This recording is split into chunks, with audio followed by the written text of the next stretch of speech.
All right, good morning. So if you're able to hear me, why don't you just go ahead and type into the chat window. So if you're able to see this, can you tell me which city are you from? I think that's a good way to start the introductions. Bangalore, Chandigarh, Pune, and Ramgarh, Jharkhand, Almora, Thane. A lot of people from Bangalore, Bathinda, but always good to see new names, Faridabad, Vadodara. So Vaibhavi, I'm actually from Vadodara as well, so nice to know that. And then we have people from Gurgaon, Hyderabad, excellent. Mumbai, no one from outside of India. Typically, we also have, so we have someone from Noida, someone from Kolkata, Amritsar, Bangalore again, Chennai. So Sarang is from DC, so nice to know that. We have people, otherwise the usual suspects, I guess, most of us from the top 5 cities. Coimbatore, Mridula, great. Shobit from Delhi. Excellent. So what I'm going to do is just keep it simple. We're going to start in the next 1 minute. We have someone from Bhubaneswar in Odisha. So we're going to be kind of going through the topic. So let me just kind of get directly, introduce you to the topic. So the intent of today's webinar is to kind of talk about the 10 things that I think are crucial that you know about in June, July, so that you can plan the next 3 months, correct? So the whole idea is how best do you plan the next 3 months, right? So that's where we are trying to, look at, is there a way by which, we could probably optimize this time, correct? I'm going to ask you a couple of questions just to understand. So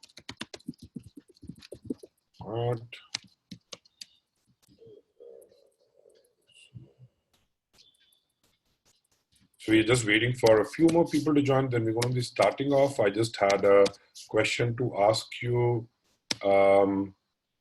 So let me just go ahead and ask that question.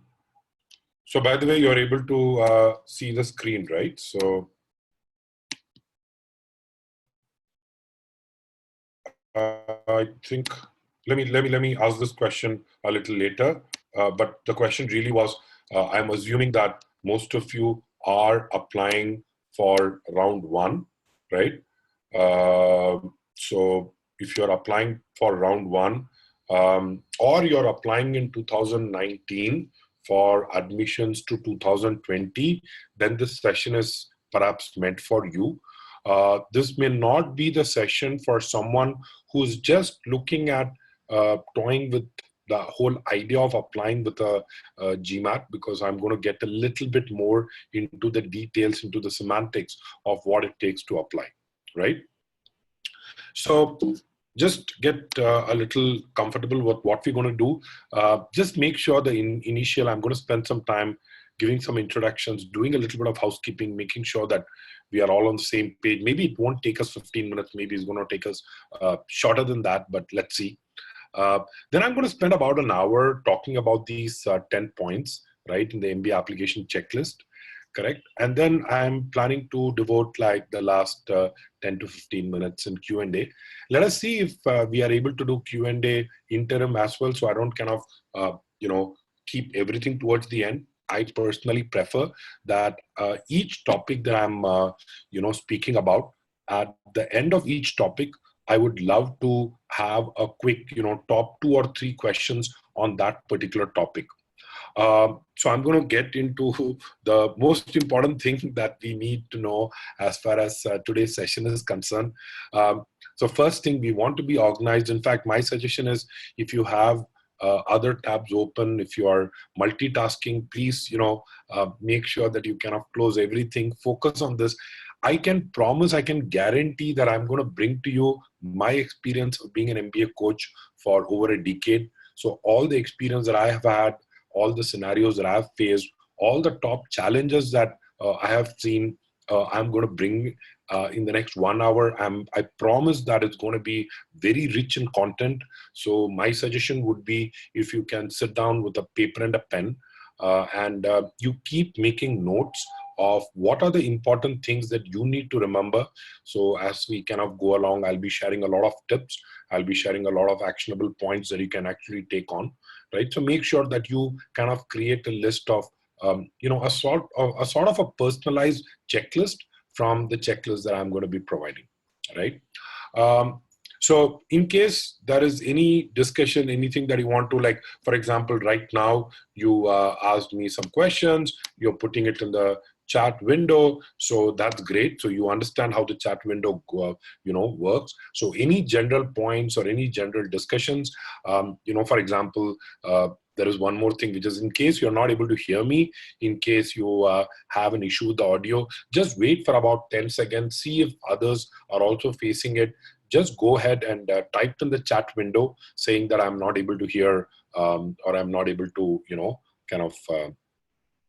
I'm not able to log in or whatever, right? Maybe the screen I'm not able to see. I would love if others could volunteer and help me over here, because when I'm speaking, I want to keep my whole focus on the point that I'm talking about. So if you could just help me by, just letting other people know whether you are also facing the same problem. If all of you are facing the problem, I understand. But even if one of you, right, is able to hear me clearly, that means that the problem is not at my end, but the problem is at your end. Right? And usually what happens, the easiest ways to fix the problem that we have realized is maybe to log off and log in back again, right? One more thing that you see over here, there is a Q&A box, right? So my request to you would be to use the Q&A box for asking questions. But just one thing is, please help me by, just staying within the topic. Like, I have 10 points. I'm pretty sure that all of you have 3 or 4 questions, but instead of just going ahead and typing those questions, because we're going to have probably close to 150 people joining this webinar at various points.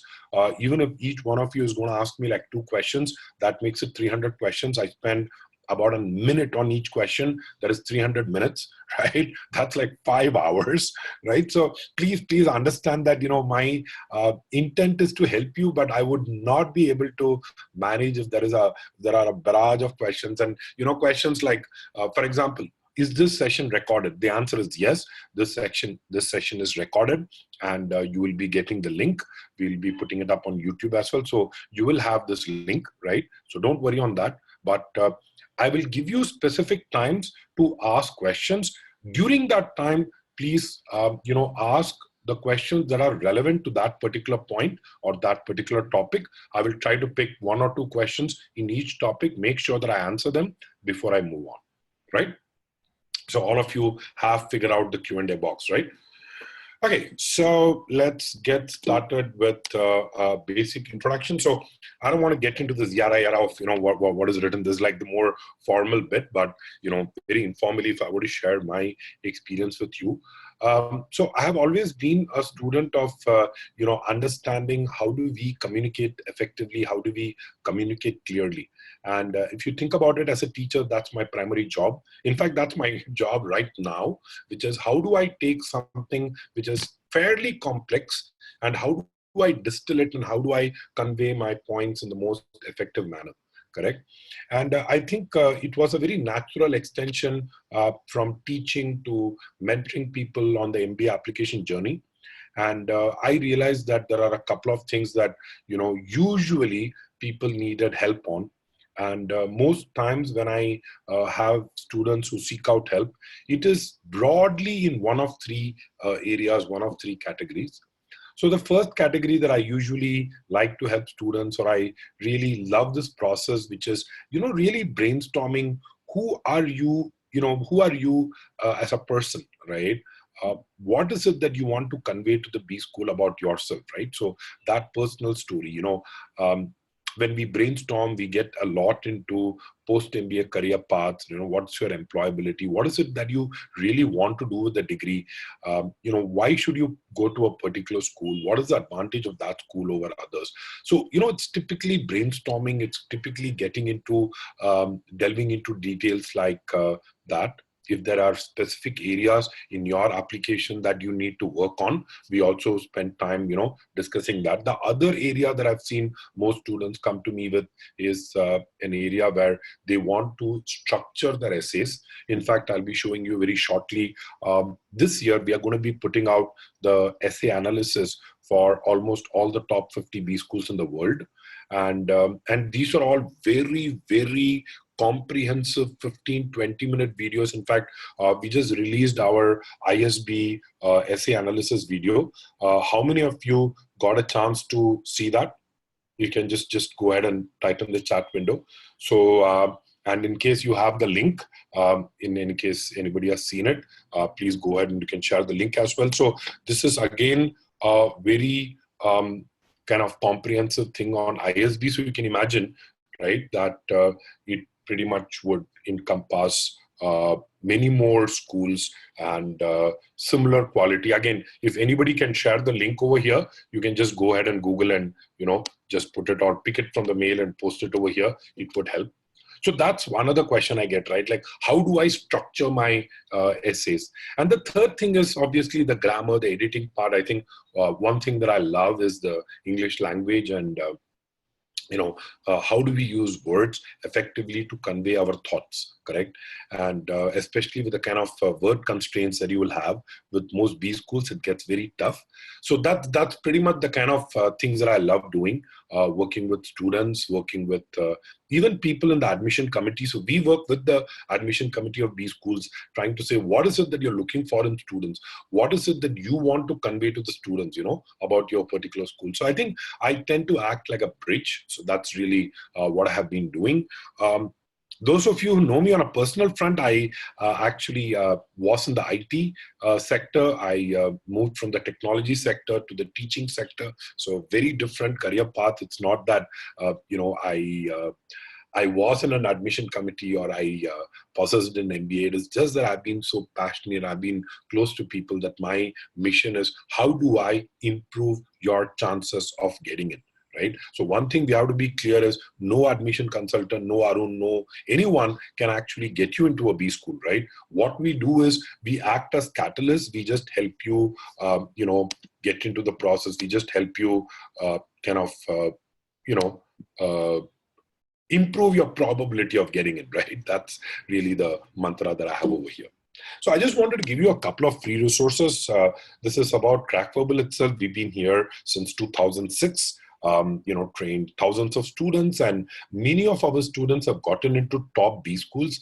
I like to think of myself as the Harsha Bogle of, test prep and admissions. So if you think about it, Harsha Bogle really wasn't a test player, but he kind of asks the right question that an audience at home would probably have in mind, right? So he kind of adds that kind of a flavor when he's sitting with panelists who have had many achievements in test cricket. Maybe he's sitting with Sunil Gavaskar, right, who knows all the technicalities, but Harsha Bogle, is more the person who thinks like a common man. So I would like to think of myself, or, the whole approach of Crackverbal is, we try to keep things very simple. We don't try to complicate things. And that's really been our, mainstay. And we believe that, it's our job to help students, mentor students, and, whatever we can do for free. We have put up a lot of content. By the way, these are some of our mentors. So all of these mentors, the reason they are associated with Crackverbal is, and all of them have a very, very successful, career working for some of the biggest companies in the world. But one of the reasons they actually want to do this is because they just love this whole thing about, mentoring students. And as I said, again, improving the probability of admissions, right? That's really the challenge that we see ourselves taking up, right? So that's all I had. Just a couple of free resources before we get started. So make sure that you go to our YouTube channel. You already have the link. So, just make sure that you subscribe to our YouTube channel. We got a ton of resources coming up. In fact, one of our objectives over the next 6 months is going to be to release a lot more videos about GMAT, about the whole MBA application sphere. I'm going to be recording almost every week. So make sure that you keep a watch out on the YouTube channel. We also have a free resources section within the website. So that's the link over there. You go to crackbubble.com/free resources/applications, and you'll get a lot of ebooks on, as you can see, right, how to build a perfect application for a top B school. And we have a bunch of ebooks, a bunch of, videos and webinars that we have actually put up over here, right? These webinars would actually be the past webinars that we have had on this topic, right? So make sure you keep a note of that. It's on the website. And also just wanted to let you know that there is a way by which you can get your profile evaluated for an MBA. Again, this is the link. Go to crackbubble.com, go within the applications domain, so the application subsection, and over there you will get the MBA profile evaluation part. So we create a PDF. It's an automated PDF that you kind of get, which gives you a top level analysis of your profile. We would love for you to have a chat so that, we end up kind of, just one second. Yeah, so we kind of end up giving you a sense of how it is, right? So we will tell you what will work for you. We will tell you what are the things that you probably need to work on, correct? So that's really, what we try to do. So thanks, Yuvraj. I'm glad that you are finding it helpful. So just make sure you do that. I'm now going to go ahead and just one second. I'm going to start off now. I'm just trying to do one thing just before we start off, and yeah, so got it. All right. So let's get started with the main topic. As I said, very easy for you to count.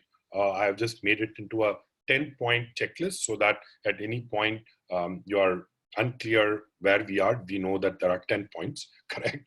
So it's a lot easier for you to kind of go through it. So let's start off with the first point, correct? Which is, do I have a competitive GMAT score, correct? And if you are taking the GMAT over the next couple of weeks, or maybe in the next month or two, you probably have this as a question, right? Like, what is a good score, correct? And my job in this webinar is to kind of give you a very unvarnished view. I'm not going to sugarcoat anything, right? B schools have, over the last few years, right, become overly reliant on GMAT scores, right? Now, I come from a background, you understand my background, right? I am a GMAT teacher. I've taught this test for 15 years of my life, correct? Having said that, is GMAT the best indicator of someone's professional success? The answer is not, correct? So I'll give you a small, small examples. One of my students, right, he essentially went on to take the GMAT multiple times. He ended up with a top score of 710. He was just not able to, cross that barrier. He had a 15 quant and I think a 35 in verbal, but he took it multiple times, and for whatever reasons, he was not able to exceed that. But he ended up applying to ISB. He got through ISB with a 710. And here's the deal, right? In ISB, he was surrounded by people who probably had 770s and 780 GMAT scores, right? A lot of them at 760, 750 at least. But here is the deal. He actually went and he just killed the competition. He was number one in ISB in terms of his class rank. So it's not like the top 10%. He was like number one, right? So a person who struggled to score above a 710 on the GMAT is someone who's actually topping a batch of 800. Correct. And not only did he top the batch, he also got like 2 offers. He got an offer from a venture capital company, and he got an offer from a top, management consulting firm. He eventually ended up joining McKinsey. Correct. But the whole idea is, I'm just wanting to say that I don't personally believe that GMAT is a very accurate indicator of your success. but B schools think that way. So the way I look at a GMAT score is a GMAT score is enough for you. It's like the necessary and sufficient condition, correct? It is necessary, but it is not sufficient, which means if you score, for example, let's take ISB, right? You need to have a score at least in the 600s, right? If you're scoring 550 on the GMAT, getting into ISB is going to be virtually impossible, right? So the idea is that, can I score somewhere in the 600s? Can I score somewhere in the 700s? Once I make that cut, right, then it's going to be a question of how my interview is, how my, how my application is looking, how my essays are, how my interviews, all of that will come later. First, you need to have the minimum, GMAT score that people have started to expect. Now, I said 650 or so for an ISB.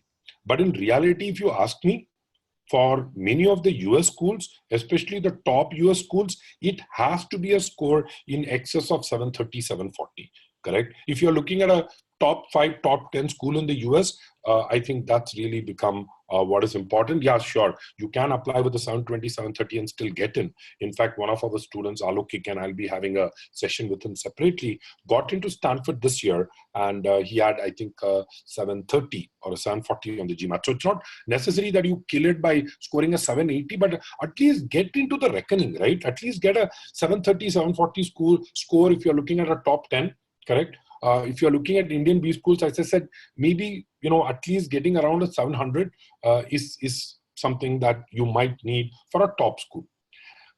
But you also can look at schools for your GMAT score. So let's say you've taken the GMAT and you've done that a couple of times and you say, Arun, this is my final score. I've got a 660. Are there schools that I can apply with a 660? The answer is yes, correct? There are plenty of schools that will take you at your GMAT score. But we just need to be realistic. And at this point, if you're planning to take the GMAT, might take, even if you don't know what the 9 points are, this is the biggest factor in you getting into a B school. No matter what people tell you, right? People say, oh, we look at it holistically, especially if you meet a lot of these people from the marketing team, right, at B schools. And you have to understand why they are saying so, correct? See, a marketing team at a B school is incentivized by the number of applicants they get, correct? So if you look at it, most B schools advertise this percentage called, what is the, acceptance rate. Now, the more exclusive you are, the lower your acceptance rate, correct? Now, think about it. The number of seats in the school is fixed, right? Which means the numerator is fixed. What is the only thing that can change is the denominator, which is the total number of applications for that particular program. Correct. So a lot of B schools are, hey, apply, don't worry, competitive and all that. But my take would be go to the B school website. Okay, you can look at one of two statistics. Look at the average GMAT score. If you're looking at the average GMAT score, then try to pick, your GMAT score should be at least 20, 30 points more than what is published as average. If they are giving you a median score, right? Again, see if your scores are around the median mark, right? If they give you a range, try to see if you are in the top end of the range, correct? So these are some of the things that you can look at from the website and do a self-assessment, correct? In fact, I'll be talking about it a little later on when I talk about, how to select a B school. But, at this point, I would say try to apply to schools where you are at least better than the average as far as GMAT is concerned. So the rest of your application can actually be, can actually help you get in.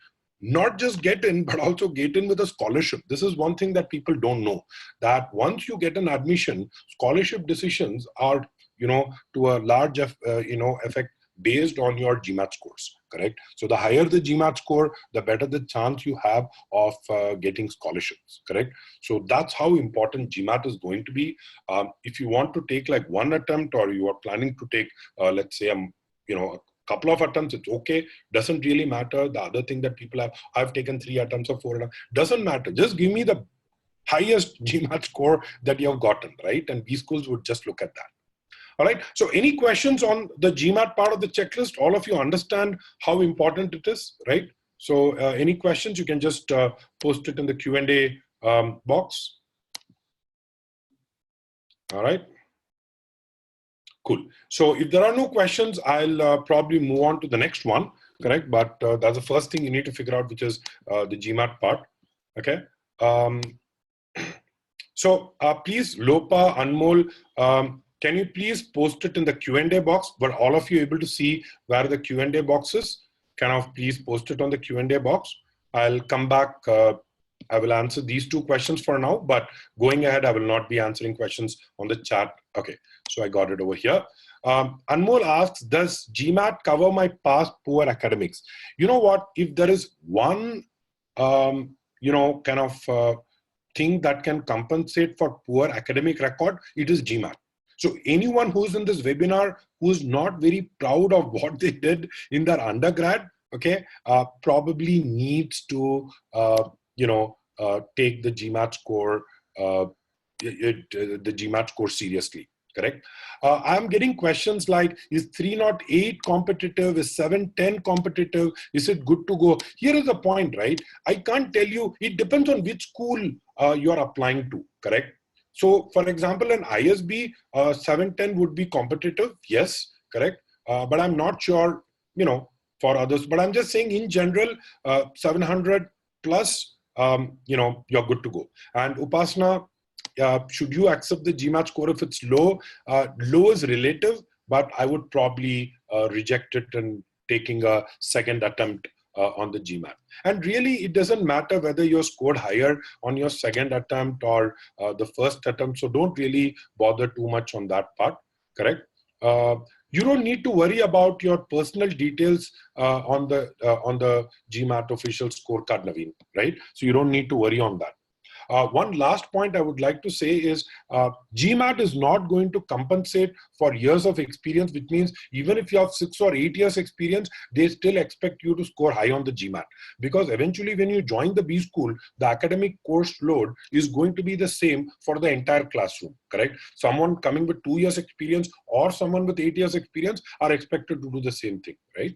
So that's where it is, right? Yeah, so taking the GMAT can also be a way by which you can get into, a B school. Yeah, so you don't need to get into a conventional MBA program.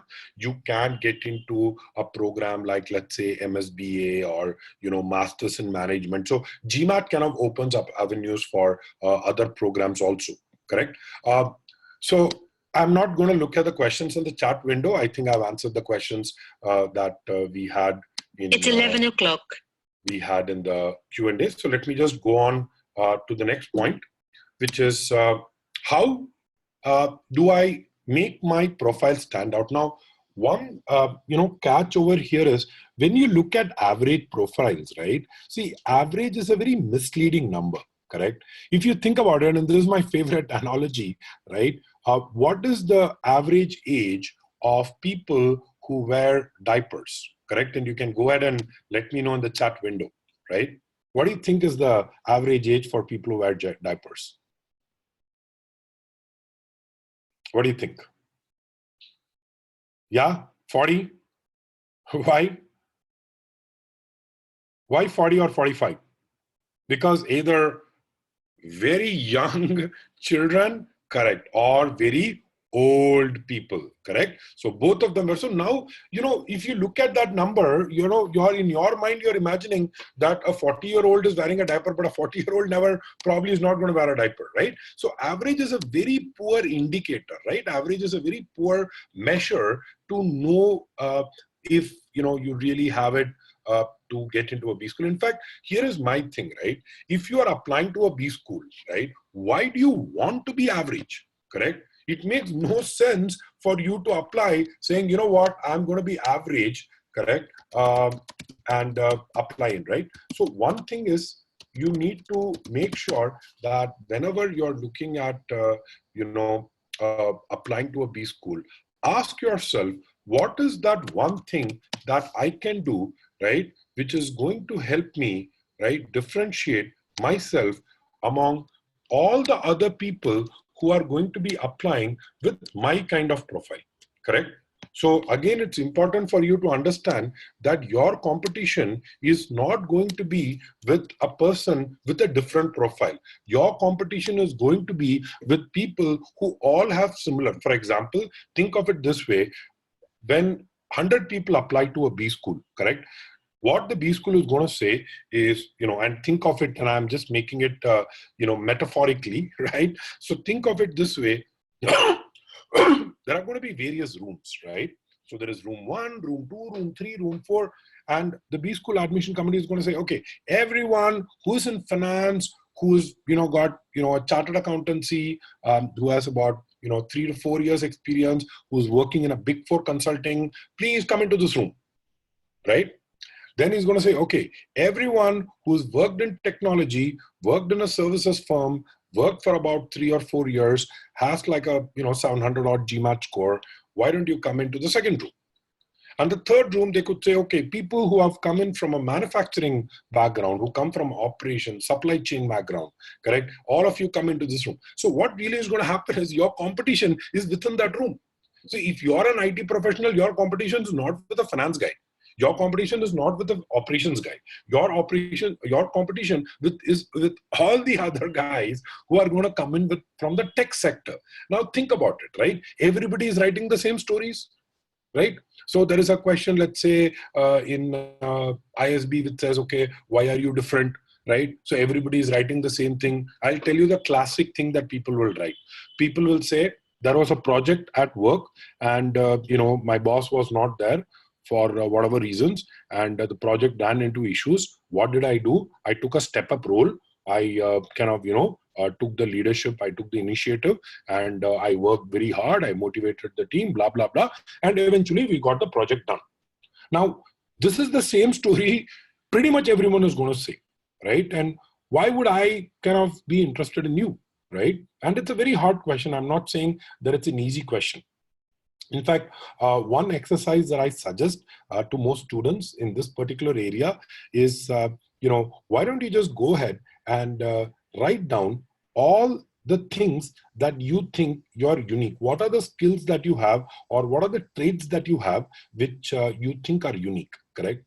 And maybe once you kind of start with that list, try to think, what would people with my kind of profile talk about? For example, let us say that you are, into, let's say, you're in a technical line, right? Again, I'm going back to the technology example, right? So if you're in the technology, so everybody is going to talk about technology. Is that something different that you have done, right? Maybe you're a biker, maybe you're a cyclist, maybe you're a marathon runner, maybe you're, you just play the guitar on the weekend, something, right? Which is going to make it different, even professionally, right? When you talk about your stories, instead of telling me about a problem that you had in coding, can you tell me about this problem that you had where you had to work with HR because you are not getting quality candidates, right? And how you actually redefined the hiring process at your company, right? You understand, these are all examples, right? But I've had students actually do that. Correct. So try to talk about something a little different. And I think it's a good time for you to start thinking about it. My suggestion, go ahead, have a survey with your relatives, with your friends, so go ahead and ask your friends saying, hey, I need some help. What do you think makes me different? What is it that you think I've done differently that I can portray? And sometimes you'll be surprised when someone comes and tells you things that you took for granted, things that you assumed were normal, correct? But stuff that probably is not so normal, correct? So that's a very important thing. And along with the GMAT, I want you to consider this as the number 2 thing in your whole application. Any questions? Any questions on this particular point?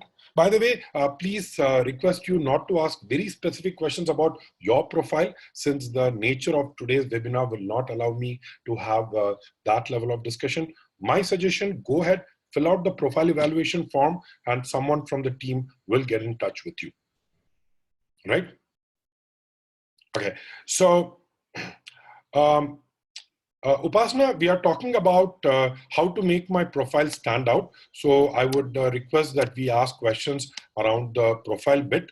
I'll be talking about other aspects a little later. Any questions? Nitesh had this question, can extracurricular activities be used to differentiate oneself? My answer to that is yes, correct?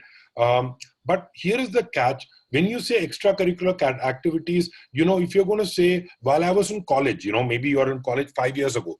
When I was in college, I was the captain of the basketball team. You know what? Great. But what is it that you have done in the last 5 years? In fact, any extracurricular activity should be something that you continue to do today. That, according to me, is a litmus test, correct? So don't talk about things in the past. Talk about things that you have continued to do, and that's possibly one way to, differentiate yourself. Mridula had this question, is a law undergrad different, and would it make my profile stand out? So Mridula, the idea is that you're going to be pitted against every law graduate. So now think about it. Everyone part of a, let's say, national law school is going to be competing with you, correct? So everyone from national law school is going to be competing with you. How do you make your profile stand out, correct? Right. So I think there are a lot of questions, that we are getting over here. I'm just going to see if there is anything more relevant. Yeah. So see, things like, is 7-8 years considered good experience? See, all of this is, kind of subjective according to me. So I'm going to move on to the next point, right? I'll be having, I'll be taking these questions individually, but that's some of the things that I want to share with you regards to the profile. The third is, I would like you to shortlist your B school in case you have not done so already. There are a couple of ways in which you can do so. So the first thing that I would look at is, I have had students come and tell me this, right? They say, Arun, I go to all the top B schools. They all sound the same. They all talk about, the same things about leadership and about, about strategy and about, consulting and finance. And, after a point, you're like, man, is it like two different schools or are they the same schools? Because, it can get confusing. And to be honest, you look at it this way. When you are sending in your application, aren't you putting your best foot forward? Aren't you trying to showcase yourself as the best?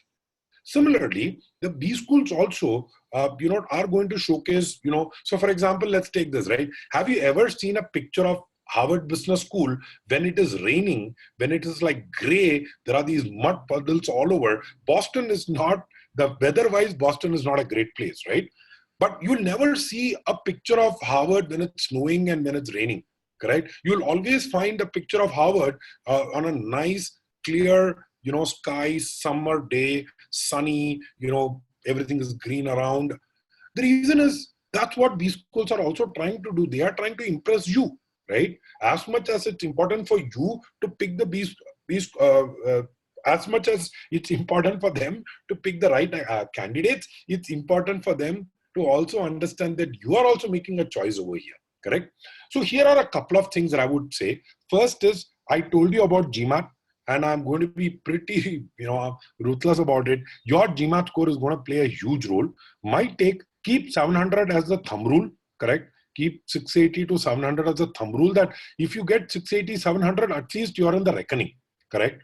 But as I said, look at the average scores or look at the median scores, look at the range and try to push yourself in the top end of the range or try to get slightly above the average or the median scores, right?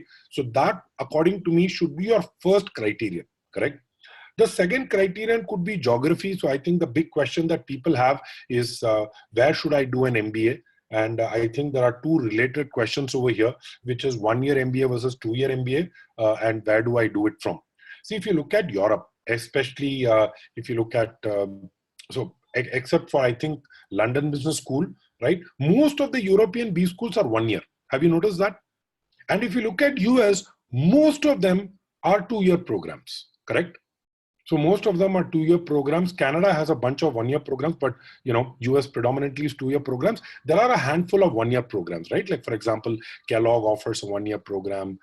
Same thing offered by a couple of other schools, but they also have requirements, right? Saying that in your undergrad you must have taken a few business courses. But fewer B schools in the US offering 1-year program.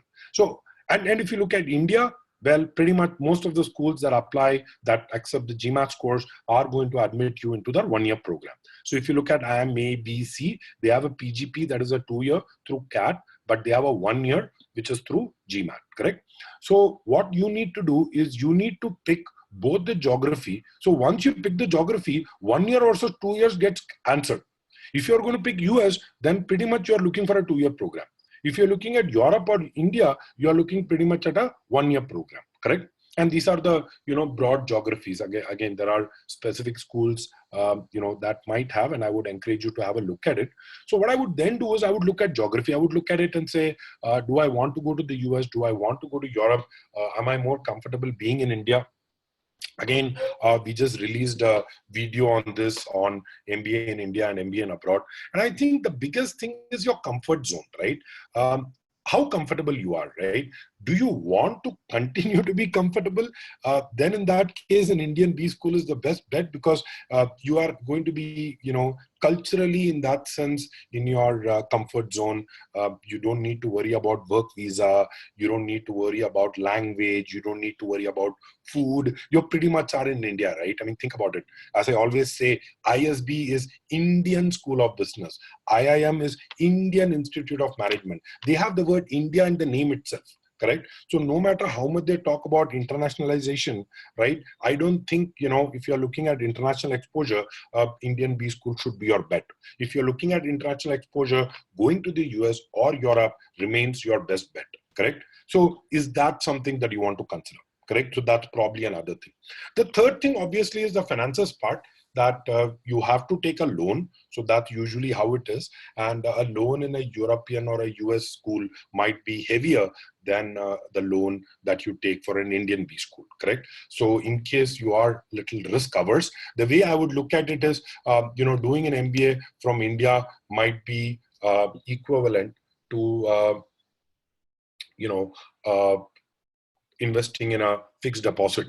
Correct. Whereas doing an MBA from abroad is like putting it in a stock market. Correct. So it's not that one is better than the other. Correct. But really, it's just your mentality. It is just your comfort factor. Correct.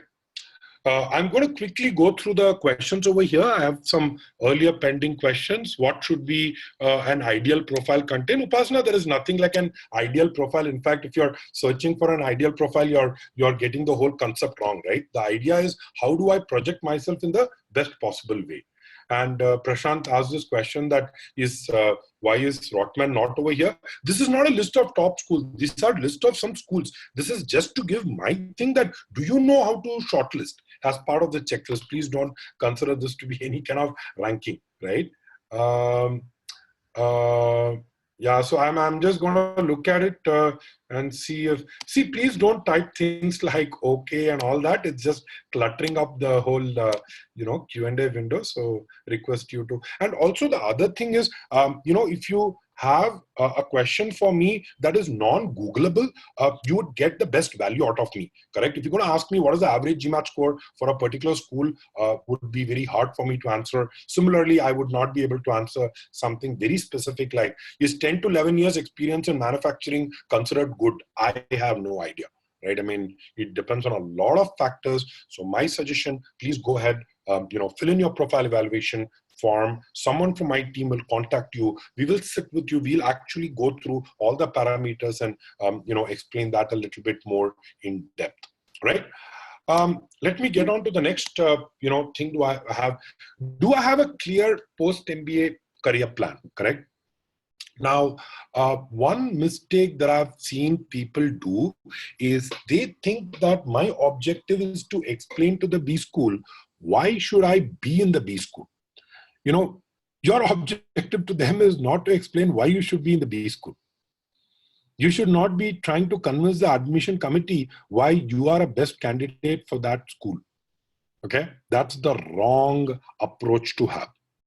The right approach to have is to convince the admission committee that you are on a very set career trajectory. There is a clear career path for you, right? So you need to convince them on your ability to find that job, the ability to say that, look, I am employable. And now that you have kept that goal for yourself, how is an MBA going to help you? So rather than saying, why are you fit for an MBA, you should actually say why the MBA is fit for you. Correct? So you should be telling, look, this is what I want to do in my post-MBA life. This is how my work is going to look like. These are the things that I need to equip myself in that journey.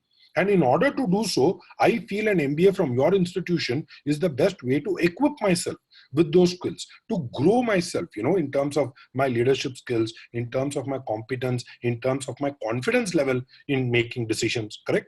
So you need to tell not why you are good for the B school, but tell why the B school is good for you in your career path. So one thing that B schools look for is they look for your ability to get a job independently, correct? So, for that, you need to be able to articulate what is that job? What industry am I going to be in? What domain am I going to work for? What function will I have? Can I have a dream job? Is there a dream company that I want to work for? What would be the title of that, position?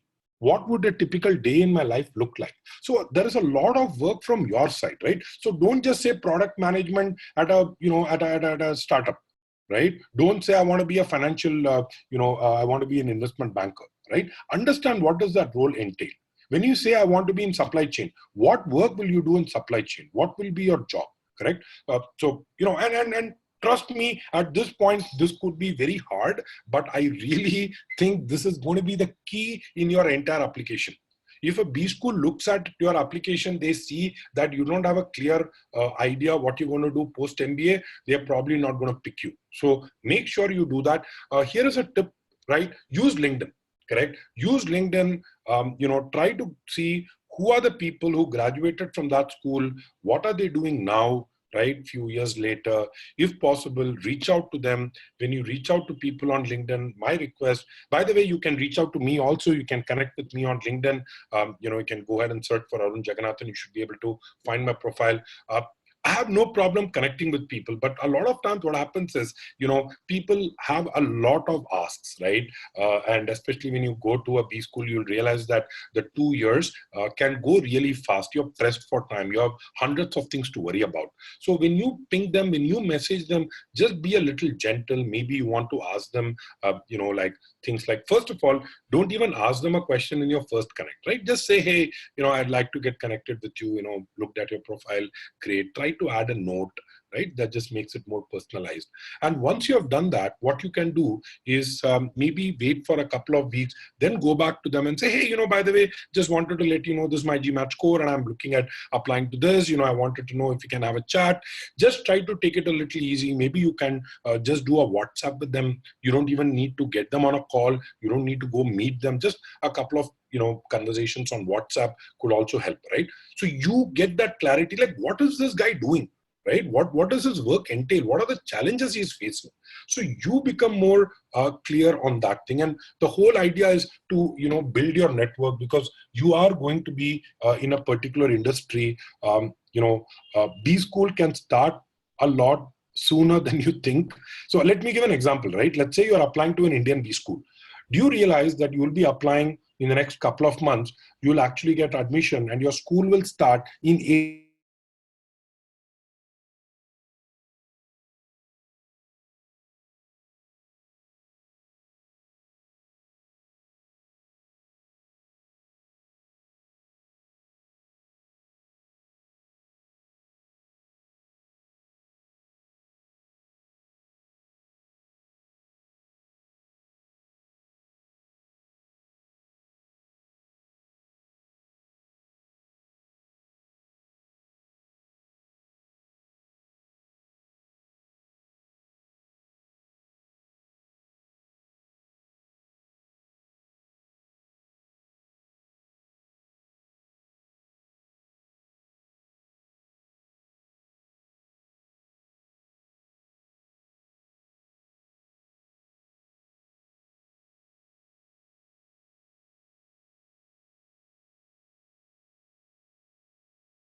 All right. Sorry, I just got dropped off. Uh, so yeah, sorry, I just had a lag. So yeah, that's pretty much what I wanted to say about post MBA career paths. Any questions you have on this particular topic on post MBA career paths? Please put it in the Q&A window.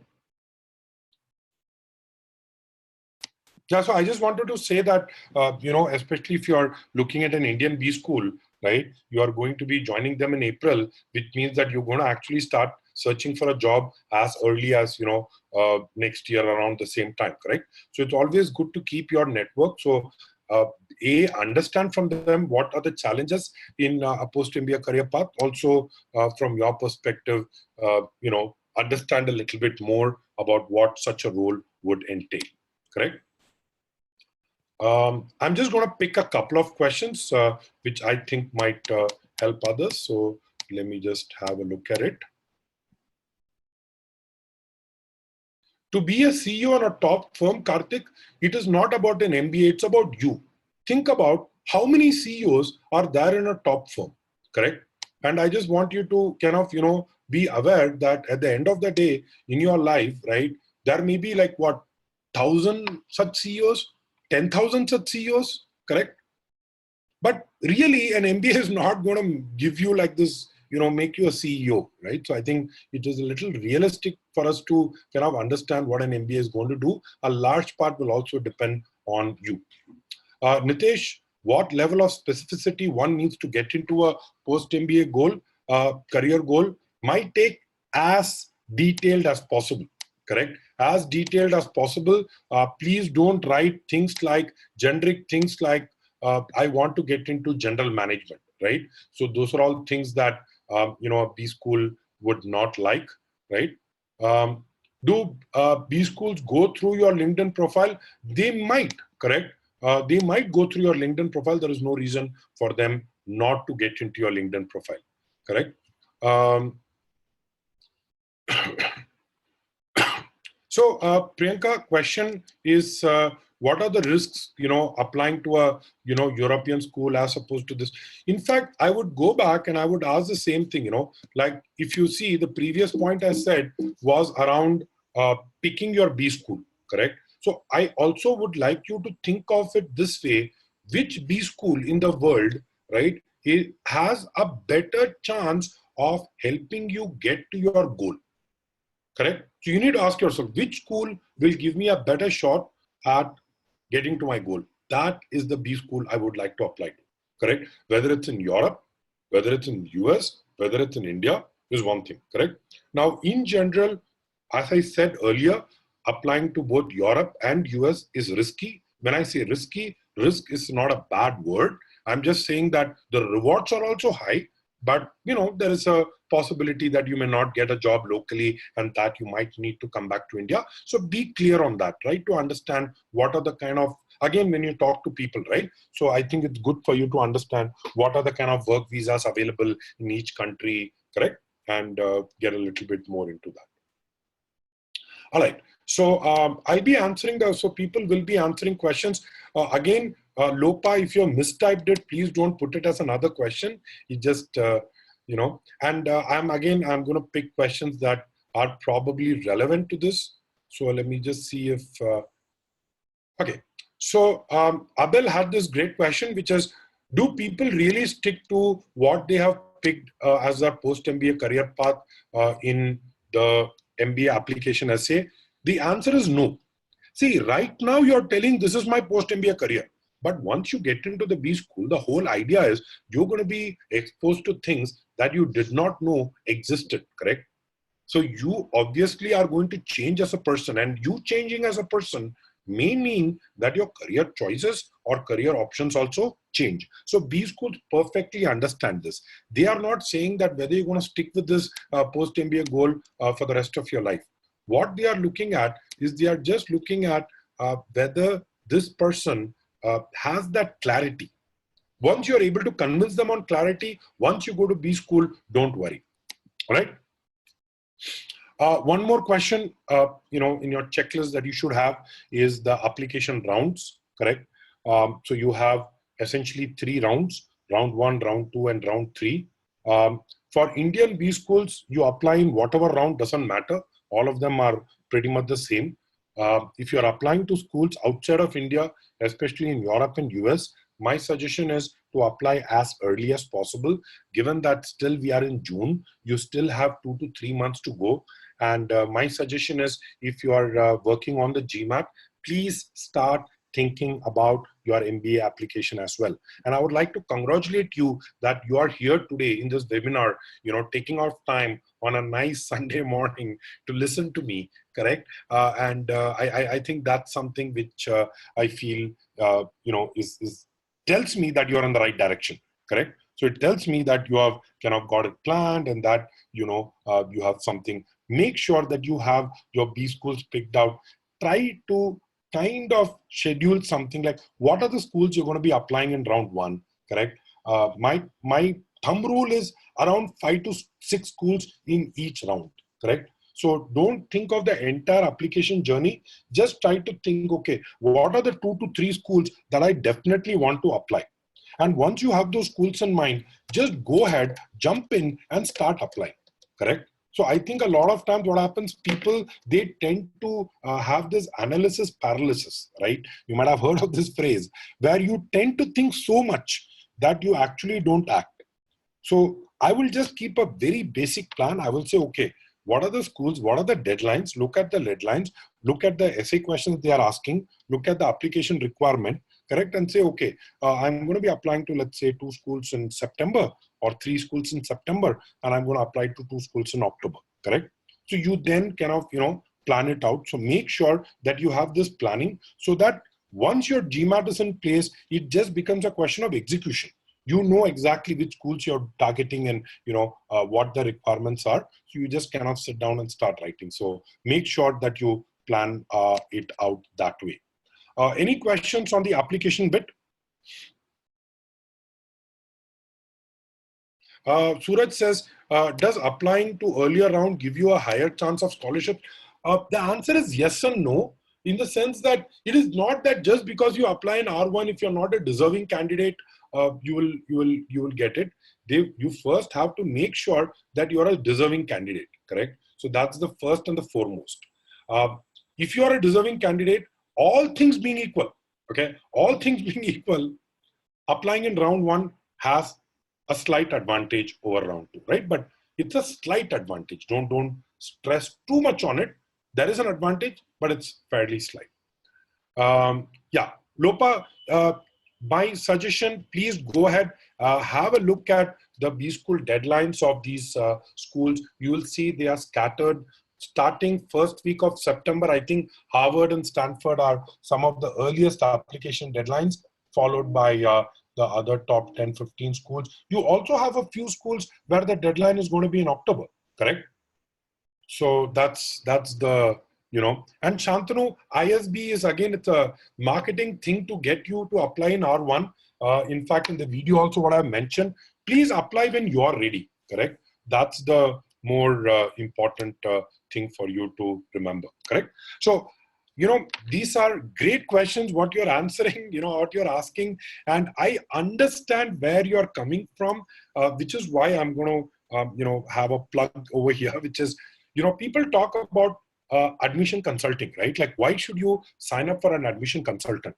And really, the reason why you need to sign up for an admission consultant is, that this is something that is very important to you, correct? Very important for your career. Getting into as high a B school as possible with as much of a scholarship as possible, correct? These are the two things that you're really trying to control, right? And getting into a school ranked 8 as opposed to a school ranked 15 in the longer term can have a significant impact in your career, correct? If you look at it 10 years, 15 years down the line, graduating from a better ranked college will always stand you in good stead. Secondly, given the financial commitment that you're going to have, right, having scholarships also is going to ease it out a lot, right? So if you're looking at these two, what we do at Crackverbal, for example, all our admission mentors, we try to act as a sounding board. So we are not here to tell you what to do. I think that is not what our intent is, but we basically will act as a sounding board, right? Okay, so why did you think this school is something that you want to apply to, correct? What if you don't get into the school? Do you want to have some backup plans?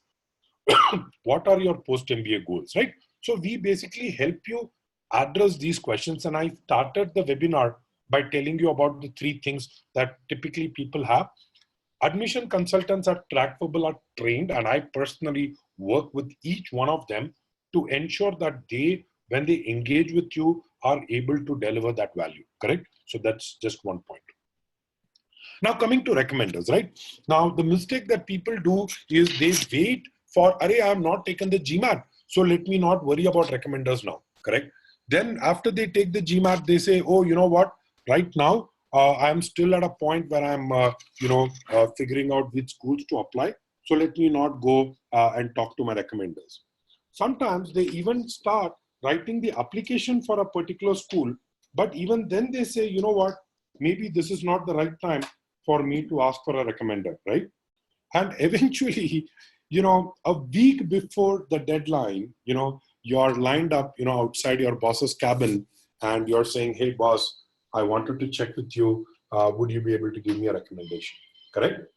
And what happens when you do this is invariably your boss, A, is flustered. He's kind of like, wow, you're leaving. That's the first reaction that he has. And on top of that, you have also not respected his time, correct? You have also not respected the fact that he also has other things to worry about, and we end up, kind of putting him on a spot. My take, it is early June, try to identify recommenders. Here are 3 parameters that I would suggest when you're picking recommenders. The first parameter that you probably need to look at is the parameter of figuring out what, how close am I to the recommender, correct? I would always pick recommenders who are, with whom you can work closely, recommenders who probably have known you, someone that you can reach out to at, let's say, 9 p.m. on a Wednesday evening, correct? You should not feel, that this is a person that I'm not comfortable working with. So I think, especially if you're going to be using him for multiple schools, very important that you develop that comfort factor. So that's the first thing that I would recommend. The second thing that I would recommend is also check for your interviewers, your recommenders' ability to write well, correct? If he is known to you, he's a good buddy, that's great. But if he cannot write well, correct? If he's not able to articulate his thoughts, that is also another problem. So make sure that you get that. Over here. A word of caution, you might have what I would call as, people say, I have a good recommender. And the definition of a good recommender is someone who is going to write the recommendation letter for me, correct? That's a terrible thing for you to do. Don't get your recommender to write on your behalf, correct? Or rather, don't write on your recommender's behalf, right? I would strongly suggest against doing so. If your recommender says that he doesn't have time to help you with your applications, maybe you want to also check for another recommender, right? So that's also another thing that you could do. And lastly, the third thing would be the seniority, correct? So I would not keep seniority as the first thing. I would actually keep seniority as the last thing, saying all things being equal, maybe I want to pick someone who's slightly more senior rather than picking someone who's just, let's say, maybe slightly above me. Because he has more perspective, he has more experience, he has a better view of the world, correct? So for that reason, I might want to pick that. So these are the 3 factors. And my suggestion, identify your recommenders. Once you have identified, maybe go ahead, have a chat with them, tell them that, look, it's early days. I've not even taken the GMAT or I've not even selected the B school, but I just wanted to check with you if you would be able to help me, whether you're on my side, just to get them kind of warmed up to the idea that you are going to be applying to a B school, correct? So that's as far as recommendation is concerned, correct? By the way, I'm not looking at any of the questions that is coming up in the chat window. So in case, so I have one more question on recommenders, which is, I work with an AGM. So the question is, I'm just trying to look at something which has a question. So, okay. What if your recommenders are very technical? See, the idea is that these recommenders are going to then talk only about one facet of your personality or profile, which is the technical. So they are seeing how you conduct yourself at work. Though your work is technical, correct, the questions that they're going to ask in the recommendation letters are not about your work alone, right? They are going to say things like, have you ever given feedback to the candidate? How did the candidate receive the feedback? Correct?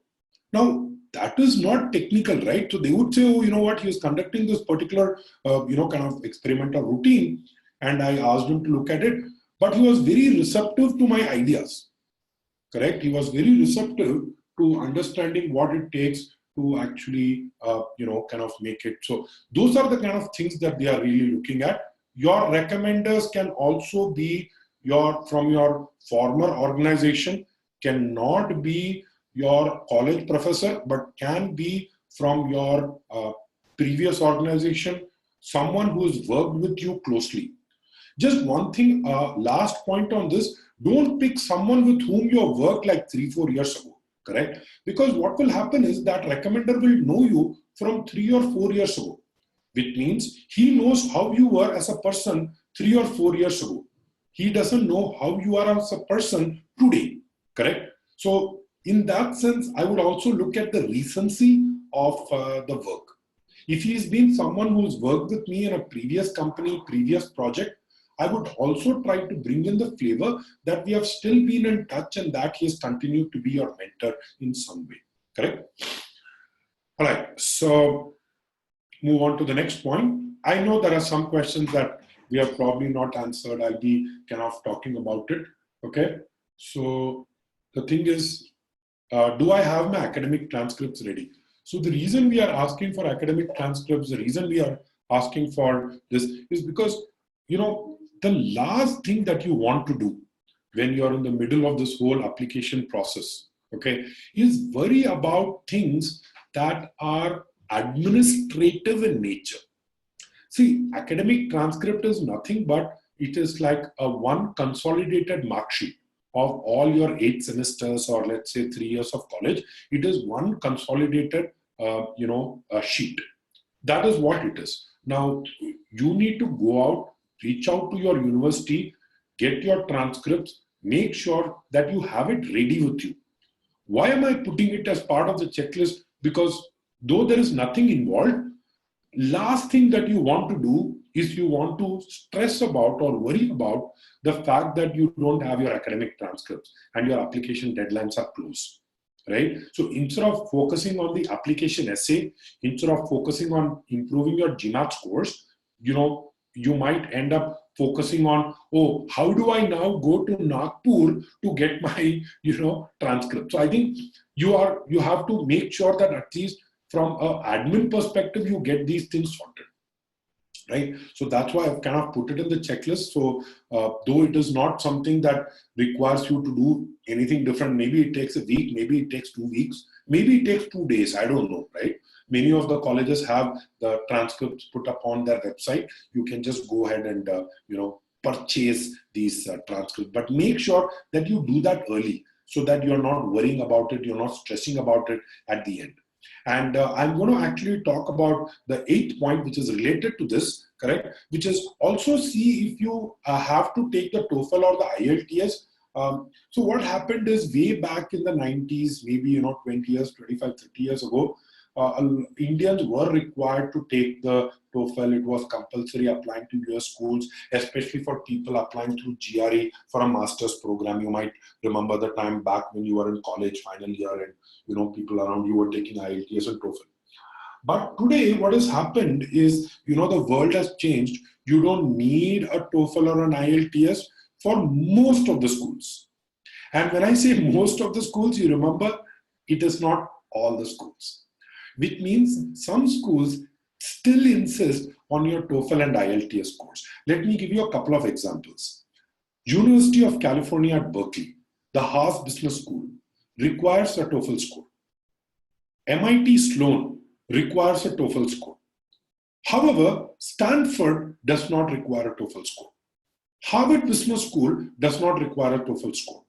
Kellogg does not require a TOEFL score. So the idea is some schools require, some schools don't require. Might take, if you are applying to the US or if you are applying to outside of India, if you're applying inside India, by the way, to Indian B schools, you don't need to worry about this at all. Correct? But if you're applying to schools outside of India, it might make sense for you to kind of anticipate this, maybe go ahead, book the test. I personally think by itself, IELTS and TOEFL should not be your problem, correct? But just the fact that you need a score, just that you need to book a date, and many times what happens, you don't get the date, correct? And that means you need to travel. Sometimes people from Bangalore travel to Hyderabad, and just unnecessary hassle, correct? So when you're putting in all your focus on writing your application, the last thing that you want to worry about is taking care of these administrative like headaches, correct? So I'm just kind of putting it over here. By the way, here is one thing before I forget all of this, right? Number one, do all of you have your passport? Okay, so make sure that you have your passport, because the GMAT taking the test requires the passport. No other forms of identification are allowed. So no Aadhaar, no driving license, no voter's ID. It has to be your passport. Number two, when you're filling out your GMAT or TOEFL application, make sure that it is exactly as it is in your passport, correct? Make sure that you double check it, triple check it, correct? I've had a lot of students who have gone to take the GMAT, realize that they have filled out a name differently than what is on that passport, and they have come back, right? So make sure you, do that well, correct? Make sure that you get that, and, so just wanting to make sure from a checklist perspective, we are all covered. So let me just go ahead and look at, the questions over here. By the way, as I said, I'm going to be looking only at the questions that are put over here. So I'm going to spend a couple of minutes.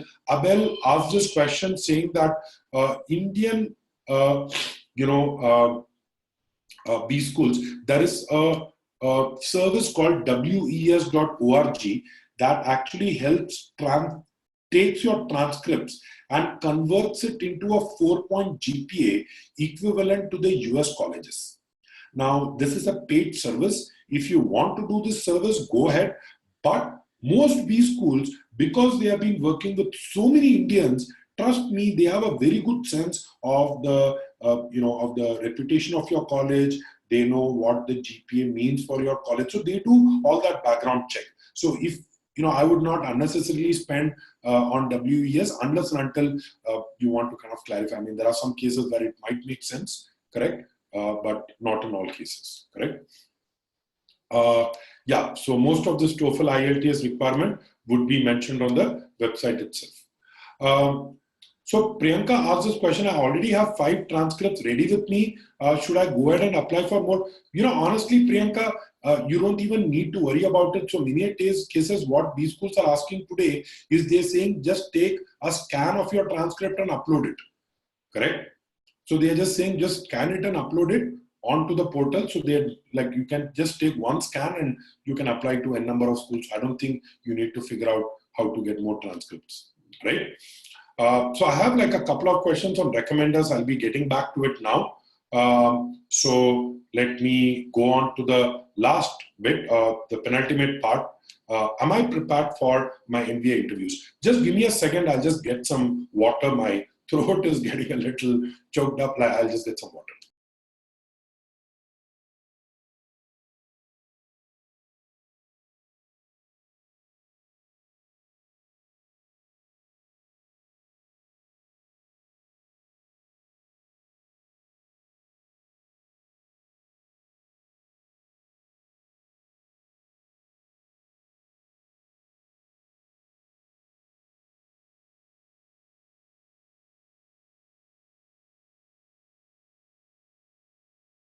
All right. So now that you know that you're going to be called, you're going to be applying for a B school, very much sooner than later, you're going to be called for an interview as well, correct?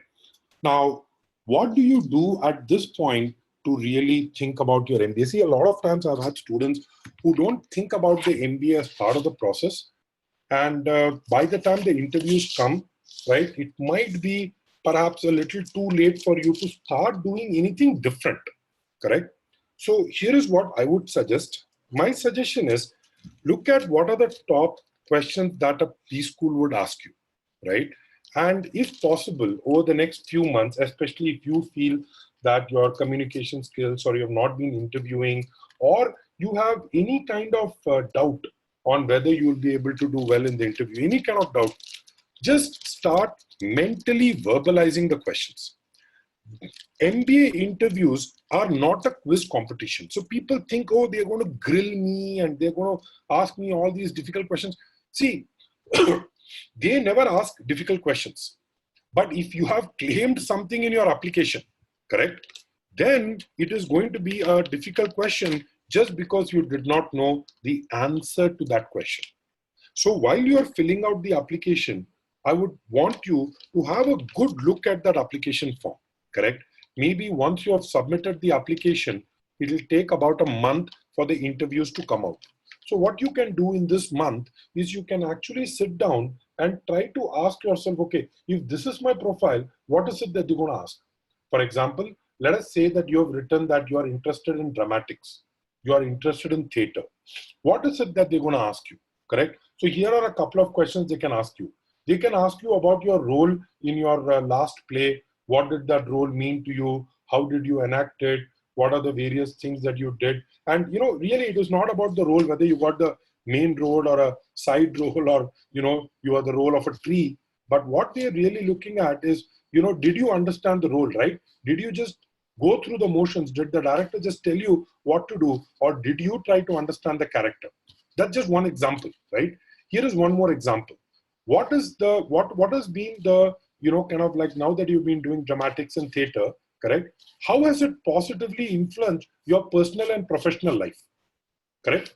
So then you say, oh, because of drama and theater, I've understood this essential quality of empathy, and I realize how empathy is important for us to kind of, deal with people, and that's what it's helped me in my personal life. And on the professional front, you could say that, theater is all about communicating, articulating your ideas, and this has given me an opportunity to really present my ideas in a better way to the team, correct? So these are some of the questions that you could possibly ask, right, based on just one specific thing. Now think about everything they could ask you about your work, right? Think about everything that they could potentially ask you.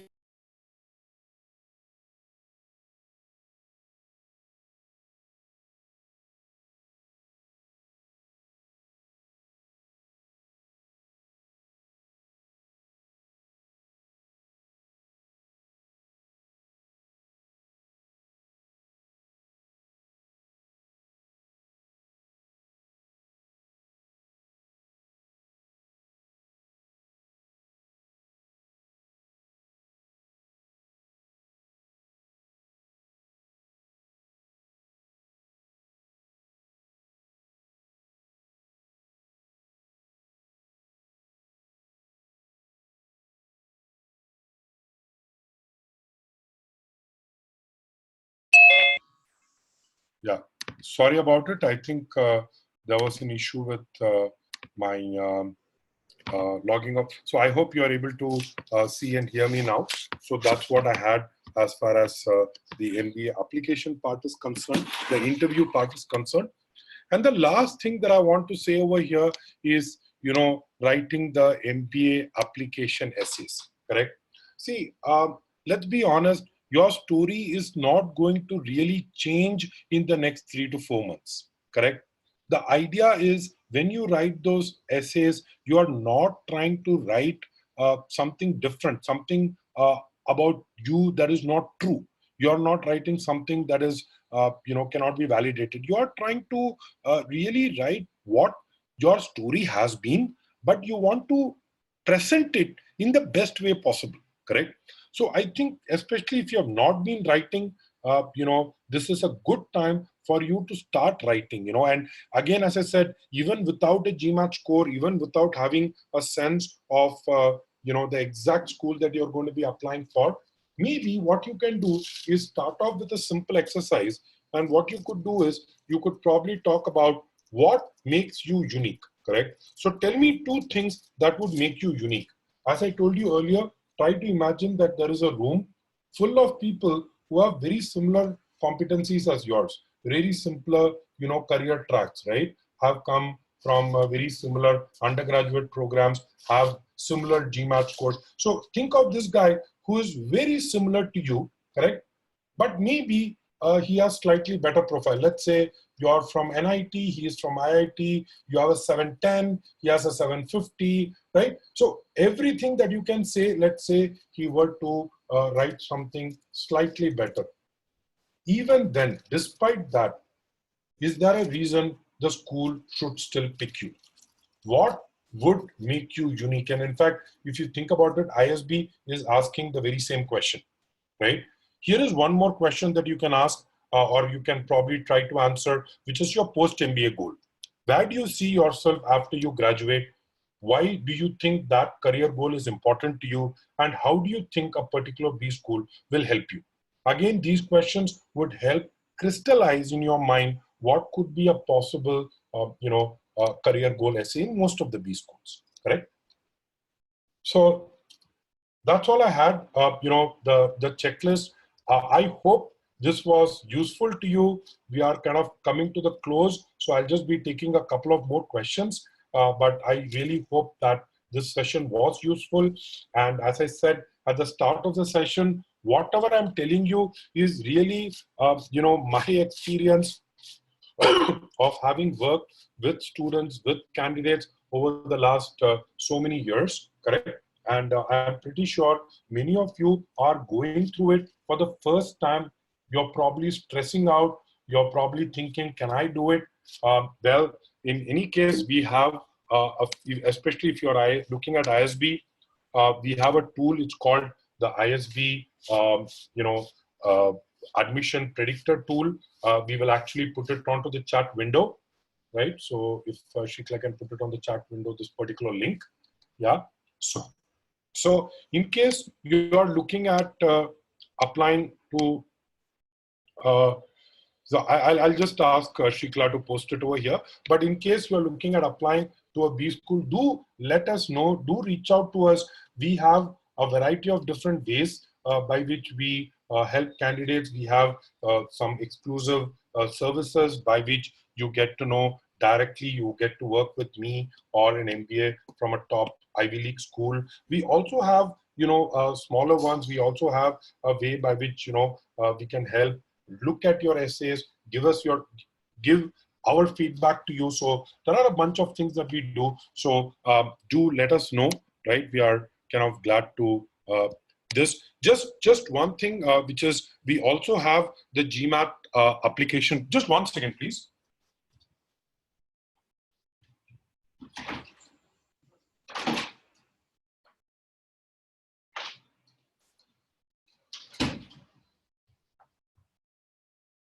Yeah, so I just wanted to say that we'll be putting this link on the chat window as well. So make sure that you go ahead and subscribe. This is a program that we give out at $1. That's pretty much what I had for you. So let me, please reach out to us. I know we tried to answer as many questions as possible during the webinar, but I'm pretty sure that you perhaps have more questions about the whole process than when you started. Just by the nature of what we discussed today, we actually went a lot broader. But as I said, I really hope this helped you. I hope this was informative. All the best for your GMAT prep. Make sure that you're studying, trying, gunning for that score, right? But alongside, as I said, please also try to focus on the MBA application bit, correct? So don't worry, just reach out to us and we will make sure that we will reach out, we will get you the links, right? Thank you very much and have a great weekend.